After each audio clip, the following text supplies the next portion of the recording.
पाण्याचा थेंबही न घेणाऱ्या मनोज जरांगे पाटलांनी आंदोलनाच्या 6व्या दिवशी अखेर पाणी घेतलं।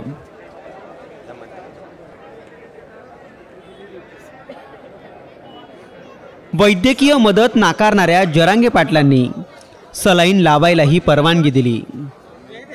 मराठा आरक्षणासाठी इंचभरही मागे न हटणारे, जीवाची बाजी लावून सरकारला गुडघ्यावर बसवणाऱ्या मनोज जरांगे पाटलांनी पाणी आणि उपचार का घेतले, यामागचं कारणही तितकंच भावनिक आहे।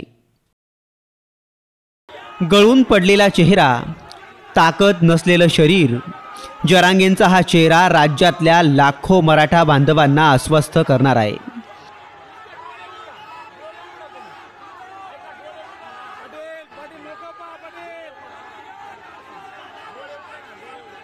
जरांगेंची ही अवस्था पाहून कितीतरी माता माऊल्यांनी अंतर्वालीत आक्रोश केला।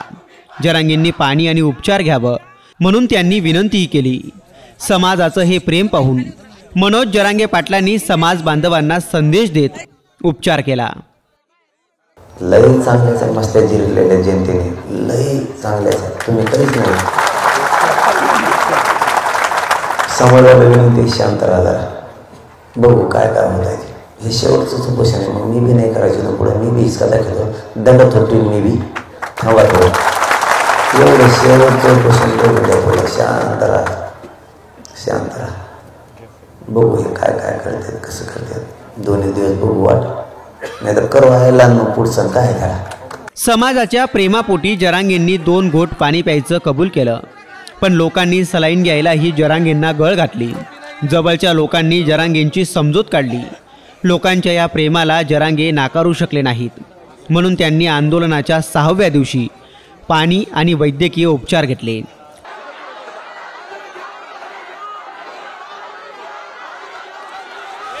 पण तरीही जरांगेंची प्रकृती नाजूकच आहे। आता अधिवेशनात मराठा आरक्षणावर काय तोडगा निघतो हे पाहणंच महत्त्वाचं ठरणार आहे। ब्युरो रिपोर्ट, साम टीव्ही न्यूज, जालना।